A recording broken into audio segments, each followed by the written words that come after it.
Masechet Makkot Daf Chaf. Amar Rabbi Aseh Amar Rabbi Yochanan. Maaser Sheni me'ematay chayivin alav mi shera'a penei hachoma. Rabbi Aseh says in the name of Rabbi Yochanan. Regarding Maaser Sheni, from what point is one liable to eat it in Yerushalayim? And the answer is once it sees the face of the walls, meaning once it enters into Yerushalayim. So one may not eat it outside of Yerushalayim ever, because it is Maaser Sheni. But at what point will one get lashes for doing so? That means once it's in Yerushalayim, if you then take it back out of Yerushalayim and eat it, one will get lashes. But if it never entered into Yerushalayim in the first place, and one eats it, although it's prohibited, one does not get lashes. My ta'ama, what's the source? Damar kera lifnei Adonai Elohecha tochelenu shana b'shana uchtiv lo tuchal lechol bish'arecha. Kol echad karinan be lifnei Adonai Elohecha tochelenu karinan be lo tuchal lechol bish'arecha. V'chol echad de la karina be lifnei Adonai Elohecha tochelenu la karinan be lo tuchal lechol bish'arecha. And the answer is because there are two Pesukim that are back to back. One of them says that one must take Maaser Sheni and eat it before Hashem, meaning in Yerushalayim. Misvat Aseh. Then it says you may not eat it anywhere else in your own gates. So we link the two together, and therefore we say, in any case where we designate it as required to eat it before Hashem, meaning that it's in Yerushalayim, once it's in Yerushalayim, then we can apply the lo ta'aseh of do not eat it outside of Yerushalayim. So once it's in Jerusalem, you're not allowed to take it out. You have to eat it there. Otherwise, lashes. But if we did not yet give it the name of one must eat it in Yerushalayim, meaning it has not yet entered in Yerushalayim, then we do not apply the lo ta'aseh of eating it outside of Yerushalayim, and so therefore eating it outside of Yerushalayim before it enters will not be liable to lashes. The Gemara, however, challenges Rabbi Yochanan's opinion and says, Metibe, Rabbi Yosef Omer, Kohen shalta biyado te'ena shel tebel, a challenge from a Baraita in which Rabbi Yosef teaches. Let's say a Kohen has a fig that's tebel. Teruman Maaser was not taken from it. And so now he wants to eat this one fig, but he has to separate Teruman Maaser. So here's what he does. Amar tena zo terumata be'uksaha. The teruma for that goes to the Kohen. I'm not physically separating it right now, but that'll be at the whatever is near the stem, 2% of the fig near the stem, that will be teruma. Maaser rishon bisfona, maaser sheni lidroma. And I'm separating maaser rishon that will go to the Levi. That'll be on the north side of this fig, and maaser sheni will be on the south side. So 10% of the fig on the south side will be teruma, will be maaser sheni. V'hi shenat maaser sheni v'hu b'Yerushalayim. And this would be in a case where it's a year where you have to give maaser sheni, meaning in the first, second, fourth, or fifth year of the Shemitah, when one is required maaser sheni. And it also happens to be that he is in Yerushalayim. So that's good, because that way he can eat it. And remember, this guy is himself a Kohen, so therefore he is allowed to eat teruma. So that's good also. He does have to separate it. Even a Kohen cannot eat tebel. If it hasn't been separated, he's not permitted to eat it. But if he separates it, then, and now it's teruma, he can eat it himself. He can give it to himself. So he's good on that count as well. Or another case, or maaser ani v'hu big bulin, or if it's the third or sixth year, and he takes maaser ani, says the south side will be maaser ani, and in that case he could be anywhere, because maaser ani may be eaten anywhere. Achala, and this Kohen eats it, lokeh achat, he only violates one count of lashes, because he did not take terumat maaser, although he took teruma, and he took maaser rishon, you need to take teruma from the maaser rishon, and therefore that portion of it is still tebel, and so he gets lashes for eating tebel. If he had separated the terumat maaser, he's a Kohen, he can eat the teruma, and so then the teruma would be okay, and the other items, although he's supposed to give it to an ani and to a Levi, but there's no liability, he owes it to them, but he would not be liable to lashes for that. Okay, so that's the first case. And then the Braita continues, V'zar she'achala lokeh shetayim, if a non-Kohen in that very same scenario eats it, he'll be liable to 2 counts. counts. Number one, for the tebel, just like the kohen, because he did not take teruma aser. And second, for the teruma. The kohen was allowed to eat the teruma, but the zar is not allowed to eat the teruma. Shilu b'techila chala eno loke ela achat. Now, if this non-kohen had eaten it before he separated anything, it was totally tebel, he didn't make any separation, he didn't even separate teruma, then actually he would only be liable to one for eating tebel. But because he separated teruma, so now some of it is tebel because he didn't take tumat maser, and he also is liable to teruma. That's the end of the braita. Here's the inference and the question. Tama di'ite birushalayim. Why does he get two? Because he's in Jerusalem. So since he's in Jerusalem and he's also eating the maaser sheni part, that's okay.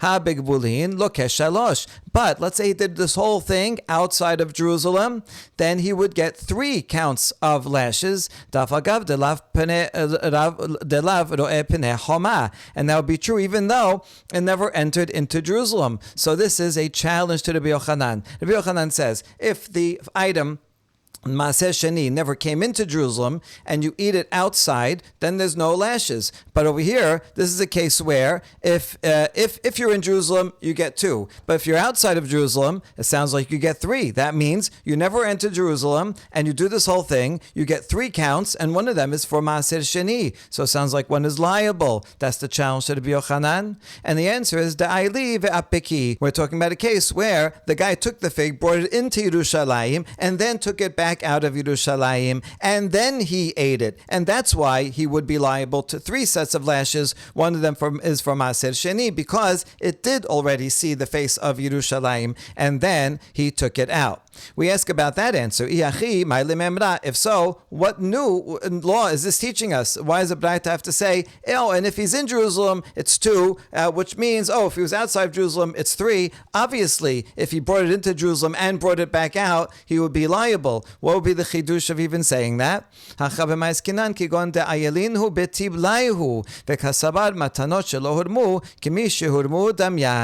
the answer is, we're talking about a case where you took this fig while it was tevel, entered into Jerusalem while it was tevel, removed it from Jerusalem while it was still tevel. You did not separate it yet, so it was not called maaser sheni at the time that it was in Jerusalem. You only called it maaser sheni after you took it out of Jerusalem. And so this teaches us that the Rabbi Yosef, in this Baraita, thinks that gifts like Maaseh, Teruma, Maaseh, that he's supposed to give to the Kohanim, Leviim, even though they were not separated physically, it's as if they were separated. Even though he actually didn't even declare it. He didn't say the north side will be this and the south side. He didn't separate them yet. It's as if they're separated. In other words, within this fig, we understand some parts of it is going to be Teruma, some Maaseh, and therefore when he brings it into Jerusalem, even though it's still tebel, whatever will end up being Maaser Sheni already becomes holy and prohibited from eating outside. That's the chidush. You brought it in as tevel, took it out as tevel, separated it after it's outside, and one eats it, one would also be liable. Now we ask about this conclusion itself. Is that true that Rabbi Yosef thinks that gifts, even though they were not separated, it's as if they were separated while still tevel? Rabbi Shimon ben Yehuda omer mishum Rabbi Yosef. Rabbi Shimon ben Yehuda says the name of this very same Rabbi Yosef, lo nechliku bet Shammai bet Hillel al perot shelo nigmera melachtan va'avidu b'Yerushalayim sheipadeh maaser sheni shelehen v'yachel bechol makom. This is a Mishnah in Masechet Maaser Sheni, in which it teaches that, according to the Rabbi Yosef, Bet Shammai and Bet Hillel agree that produce that has not yet finished its processing, at that point, it's not liable to Teruma and Maaser. Only when you take the produce and you thresh it and you pile it and you smooth out the pile, all that, then that's called you finished the raw processing, and then you have to take Teruma and Maaser. So you have produce, you didn't even thresh it yet, and you take it and pass it through Yerushalayim, and then on your way to somewhere else, you may still redeem the Maaser Sheni and eat it in any place. In other words, even though it entered Jerusalem, and generally we say once something Maaser Sheni enters Yerushalayim, then you cannot take it out, you cannot eat it outside. But in this case, because it was not yet liable to Teruma and Maaser, and it went through Jerusalem, so that does not apply because it's still in the processing stage. So everybody agrees in that case.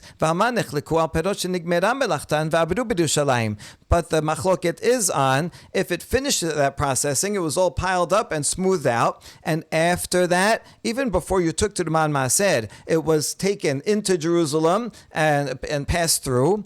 In that case, Bet Shammai omrim yachazir maaser sheni shelahem v'yachel b'Yerushalayim, uBet Hillel omrim yipadeh v'yachel b'chol makom. Bet Shammai says, in this case, you have to bring it back to Jerusalem and eat it in Jerusalem because now it's maaser sheni. Even though you didn't take them to the Man Maaser yet, but still it was finished processing, and you have to take maaser. So it's that tebel in Jerusalem is liable and has to be eaten in Yerushalayim. You cannot redeem it anymore. You can't take it out. Bet Hillel, however, says, no, since you didn't separate maaser yet, so even though it was in Jerusalem and taken out, you can redeem it any place that you are. But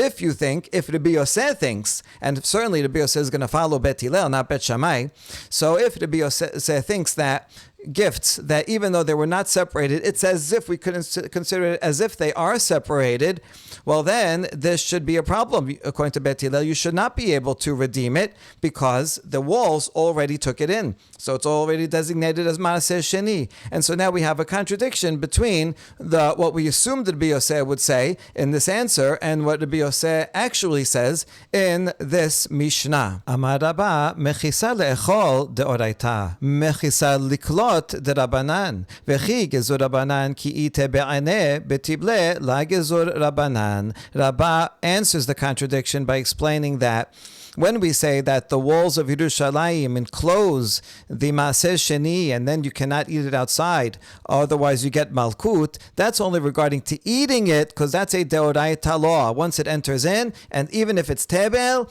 and it enters in, it's called Maaser Sheni, and if you eat it outside, that's a Deoraita problem and one would get lashes. However, Liklot, in order to gather it into the walls of Yerushalayim for the purpose of redeeming it, that is a Drabanan law. The Drabanan law says, listen, if the Maaser Sheni is inside Yerushalayim and then taken out, you cannot redeem it anymore. That's true, that's a law, but that's only Midrabanan. And since it's Drabanan, so we can be more lenient. When the rabbis made that Gezerah, that's only if it's actually Maaser Sheni that was already separated. But if it's Tebel, then the rabbis are not going to apply the rule that, it's even though it was not separated, we consider it as if it's separated. No, we don't apply that rule, and that resolves the contradiction. Ravina Amar, Kegon denaket le bekanya v'tifshot bayad Rav Papa. Ravina goes back to the original question we had from Rabbi Yosef and the Braita against Rabbi Yochanan, and he explains, when we inferred from the words of Rabbi Yosef that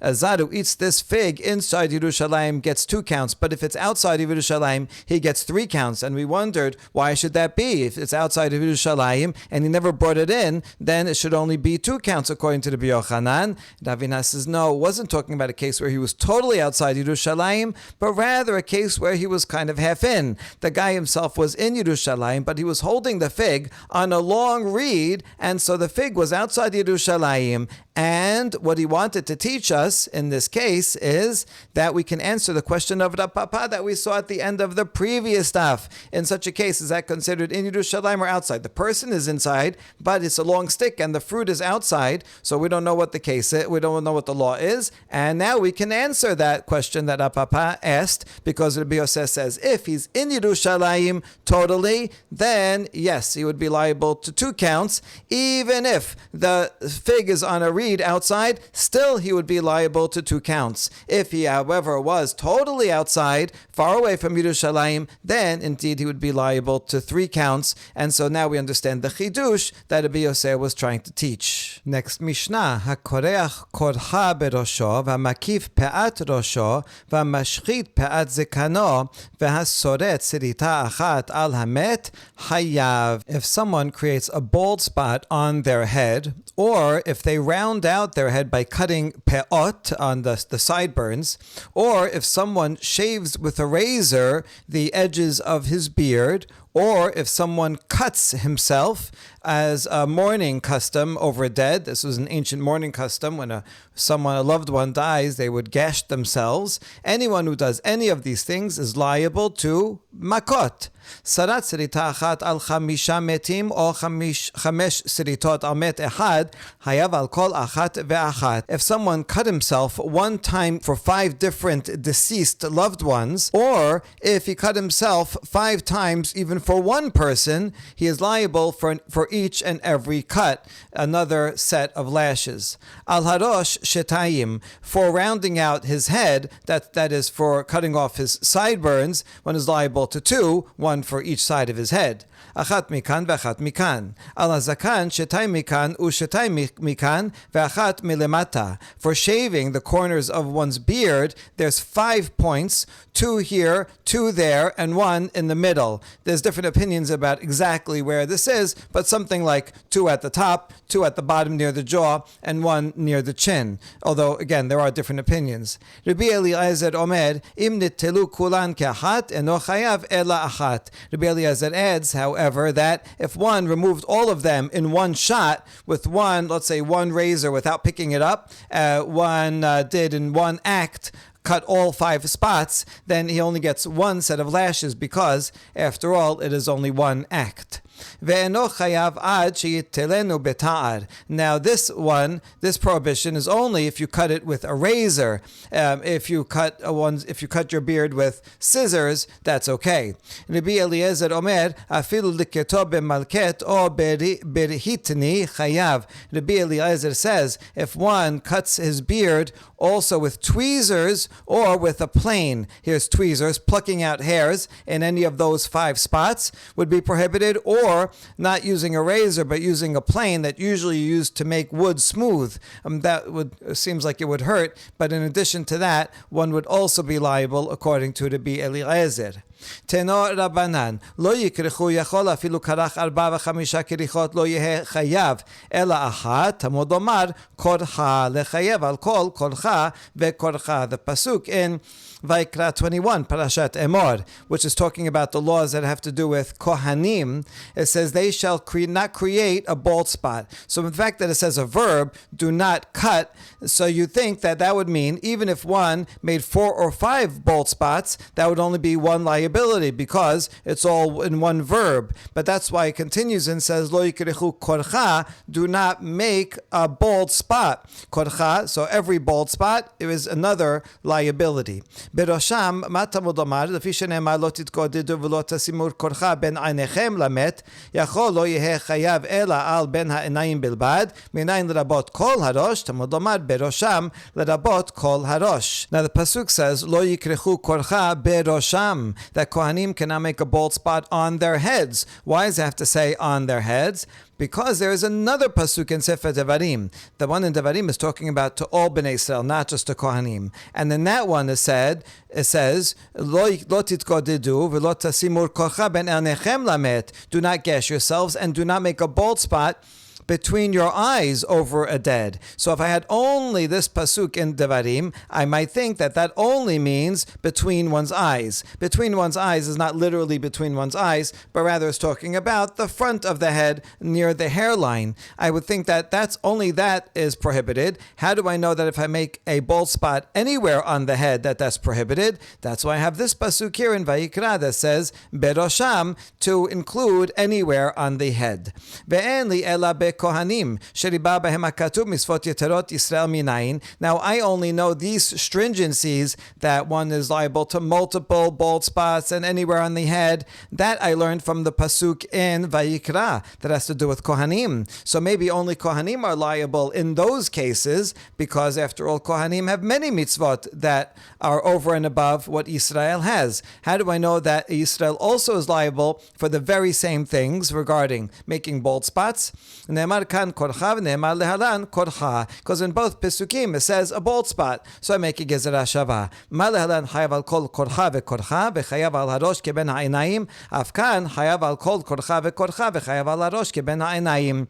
Just like regarding Kohanim, one is liable for each and every bald spot, another set of lashes, and also anywhere on the head. So too, for all of Bnei Israel, one is liable for both of those things. Uma lehalan alamet, afkan alamet. And it says in Devarim, lo yikrichu korcha ben enechem lamet. It adds that this is specifically if one is doing it as a mourning practice because of a dead person. And so just like regarding Bnei Israel, it says over a dead person, so too I learned regarding Kohanim that specifically the prohibition applies when one is doing so as a mourning custom. And now we ask, what would be a case where you'd be liable for 4 or 5 bald spots, different sets of lashes? If it's talking about separate actions one after another, and before each time he makes a bald spot, you give him a warning. Hey, don't do that. Don't you know? You're going to get lashes. He says, yeah, I know. And then he makes one. And then another warning, and then he makes another one. Then that would be obvious. Each one has its own warning as a separate act. Certainly he would get many lashes. Ela bechada hatra'a mi mechayev v'atanan nazir shaya shote yain kol hayom eno chayav ela achat amru lo al tishteh vehu shote chayav al kol achat ve'achat. So what's the case? Was it just one warning? He gave him one warning, and then he went and made 5 cuts. Would he be liable to 5 different sets of lashes? We have a Mishnah regarding Nazir, a similar case, where Nazir, if he's drinking wine all day long, even though he's prohibited from drinking wine, you don't say every sip of wine he gets a punishment, but rather he's liable to lashes only one time, because they told him in the morning, all right, this is not allowed, so that's one warning, and then all the drinks that he has is considered one act. Amru lo al tishteh, but if they said, don't drink, and he drinks, and then they give him another warning, don't drink, and then he drinks, then he's liable each and every time. So it's obvious that if there's only one warning at the beginning, and then he does many acts, that would be only one set of lashes, just like Nazir, with one warning, even though he drinks many times. So la sericha desach chamesh esbeotav nasha veotbinhu bebat achat tavyale hatra lechol chada vechada. So rather, what we're talking about is a case where someone puts a depilatory on each of his fingers, and then someone gives him a warning, hey, you're not allowed to make bald spots on your head. And then he simultaneously, with each of the 5 fingers, runs it through different spots on his head, and he creates 5 bald spots. So these are 5 different bald spots. And he's doing it all simultaneously after hearing a warning. And that's the case that we're talking about, where that's a chidush, that even for this, he gets 5 different sets of lashes for making 5 different bald spots. How big is the minimum size of a bald spot in order that if someone makes such a bald spot, one would get Makkot? Rav Huna says it's enough that it's visible on his head. If you just take out 1 or 2 hairs, it's not going to be visible. It has to be a patch that is visible. Rabbi Yochanan mishum Rabbi Elazar Rabbi Shimon kigris. Rabbi Yochanan says name Rabbi Elazar Rabbi Shimon. It has to be the size of a bean. This type of bean here, a Sicilian bean, exact size of the bald spot. That or bigger, one gets lashes. Ketanae kama shiur korcha kigris acharim omer kedei sheyerae merosho. These 2 Amoraim argue along the same lines as the following 2 Tanaim in the Braita that says, how big is the size of a bald spot? One says a bean, and the other says that it should be visible. Amar Rav Yehuda bar Chaviva, Peligi batilata Tanae, Chad omer kigris, Chad omer kedesh merosho, vechad omer kishte se'arot. Rav Yehuda says that actually 3 opinions among the Tanaim. One says a bean, as we said, another says in order that it can be seen, and the third says 2 hairs, one makes a bald spot of 2 hairs, even that is liable for lashes. And there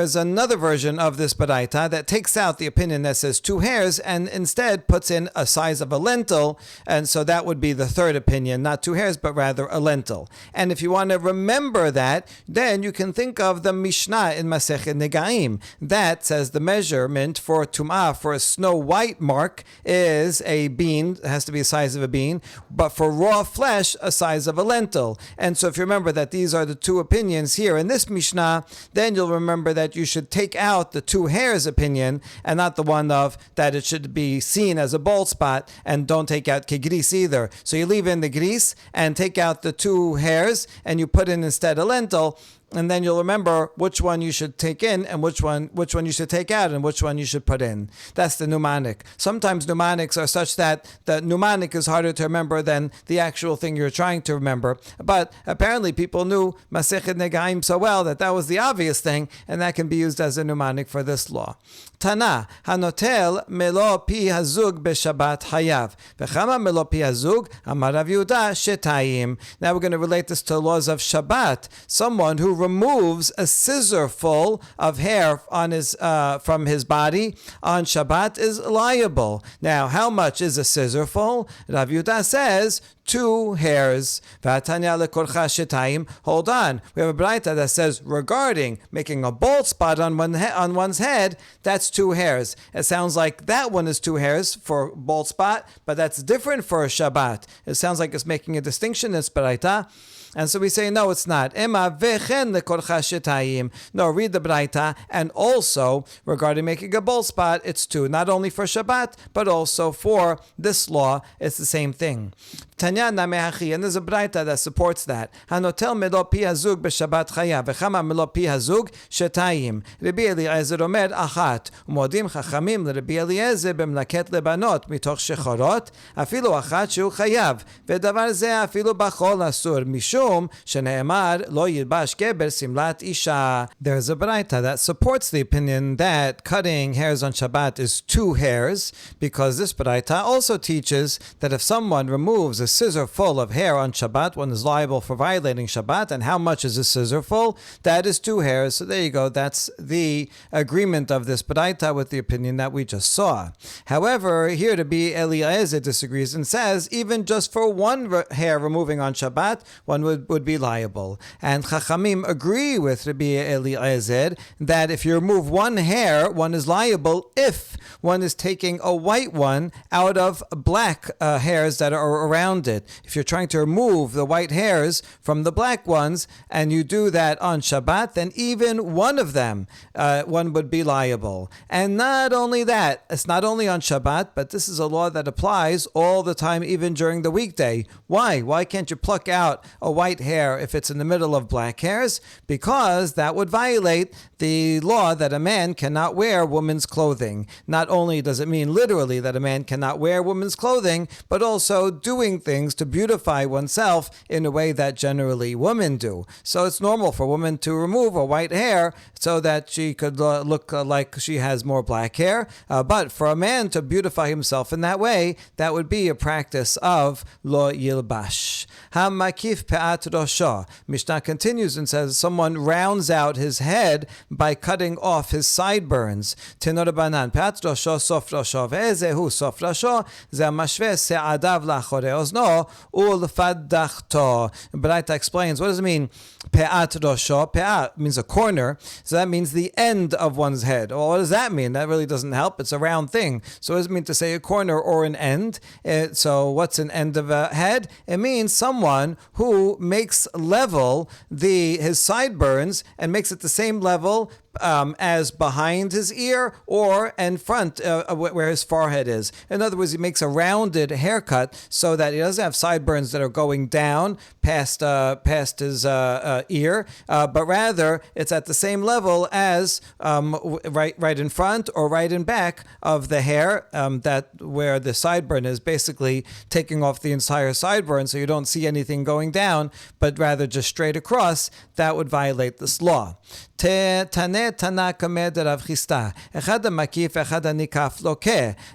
that was said by a reciter in front of Rav Chisda, and he said both the person that's doing the cutting and the person who is cut both get lashes. Amar le man de'achil temare be'arbela lake. So Rav Chisda asked the Tana, that doesn't make sense. Someone who's just being passive should get lashes. So the example is someone who eats dates in a sieve. He's just sitting around doing nothing. He's eating dates in a sieve. We would say just sitting, eating bizid, doing nothing, should get lashes. So I understand the person that is cutting the person's corners of his head, he should get lashes. He's doing the cutting. But the person that is being cut, he's just sitting there doing nothing.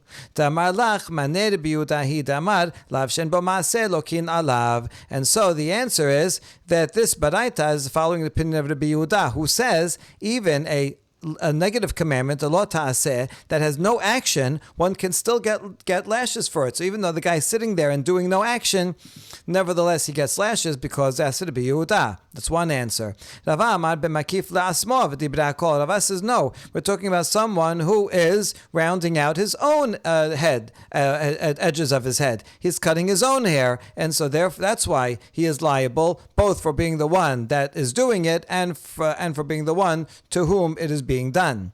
Rav Ashi omer b'mesayeya v'dibra kol. Rav Ashi says we're talking about someone where the person who's getting this haircut is helping out. He's moving his head around so that it will meet the razor better, so that he is actually active. He's not just sitting there still doing nothing.